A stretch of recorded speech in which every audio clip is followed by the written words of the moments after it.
Elara wasn't like the other children in the sleepy village of Willow Creek while they chased butterflies or played boisterous games by the river. Elara often sat quietly, her large, thoughtful eyes observing the world with an unusual intensity. She seemed drawn to fleeting things. The way sunlight caught dust motes dancing in the barn. The precise melody of a bird's song just before it flew away. The fragile shape of a frost crystal on a windowpane at dawn. The villagers whispered about her solitary nature, some mistaking her quietness for sadness, others simply finding her peculiar. They didn't understand that Elara possessed a gentle, extraordinary secret. She could hold things, not just physically, but the intangible essence of moments and feelings themselves. It began subtly. She discovered she could cup a sunbeam in her hands for just a heartbeat longer than it should naturally linger. Feeling its warmth pool like liquid gold against her skin, she could sit by the crackling hearth fire and, long after the logs had crumbled to embers, cradle the comforting memory of its heat and light within her. A small, glowing ember of solace in her chest. She learned to capture the echo of her Mothra-Euro's lullaby, holding its soothing vibration safe within her long after the singing stopped, replaying it softly in her mind during lonely afternoons. These weren't tricks. It was a deep, instinctive connection, a way of preserving the beautiful, ephemeral whispers of the world that others let slip through their fingers like sand. One harsh winter, a profound sadness settled over Willow Creek. Old Mrs. Thorne, the kind woman who lived in the cottage draped with honeysuckle near the woods, lost her husband, Silas. He had been her constant companion for 60 years. Mrs. Thorne retreated into her grief, a silent, hollow figure staring blankly from her window. The vibrant garden she once tended now neglected under the frost. The villagers brought soups and bread, offered awkward condolences, but their words seemed to bounce off the thick wall of her sorrow. They felt helpless, unable to reach her in the depths of her lonely mourning. The usual village sounds felt muted, overshadowed by the palpable weight of her loss. Elara felt Mrs. Thorne's grief like a cold draft seeping under her own door. She remembered Silas, his warm chuckle, the way he'd always saved the biggest, juiciest berry from his garden patch for her, the scent of pipe tobacco and earth that clung to his worn jacket. One afternoon, driven by a quiet certainty, Elara slipped away from her home. She walked through the crisp snow to Mrs. Thorne's silent cottage without knocking.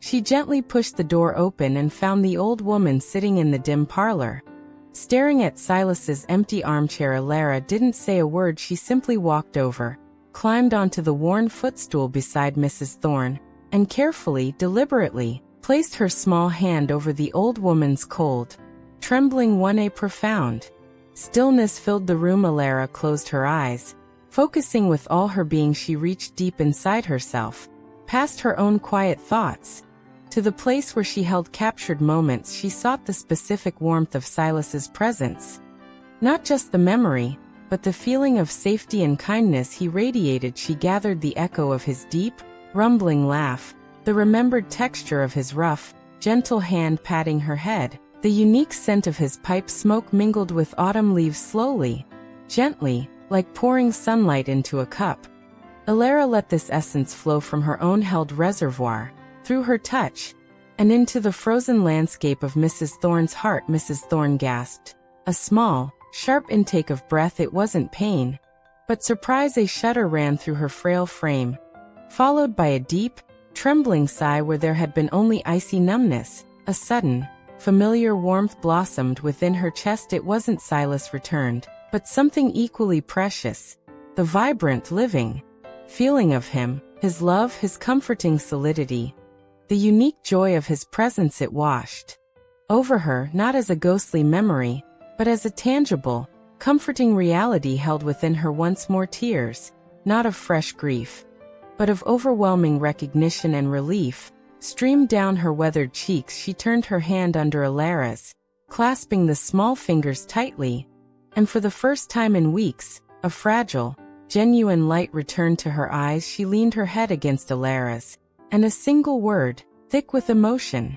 escaped her lips. Silas. Word of what happened in Mrs. Thorne's cottage spread through Willow Creek, carried not by gossip, but by the undeniable change in the old woman. She began tending her garden again.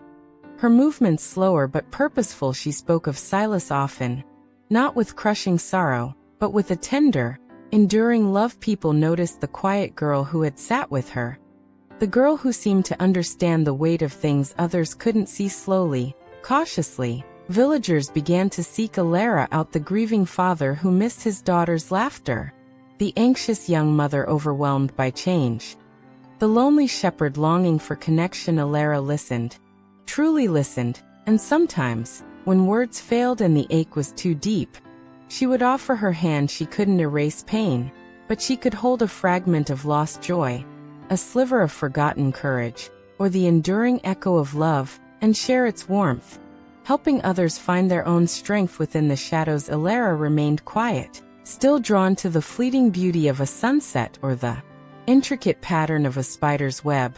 But Willow Creek no longer saw her quietness as strange. They understood it was the stillness of deep waters, capable of holding profound depths. She became their gentle keeper of light, a reminder that even the most fragile moments, a laugh, a feeling, a memory, could be held safe. Her gift wasn't about stopping time or changing the past.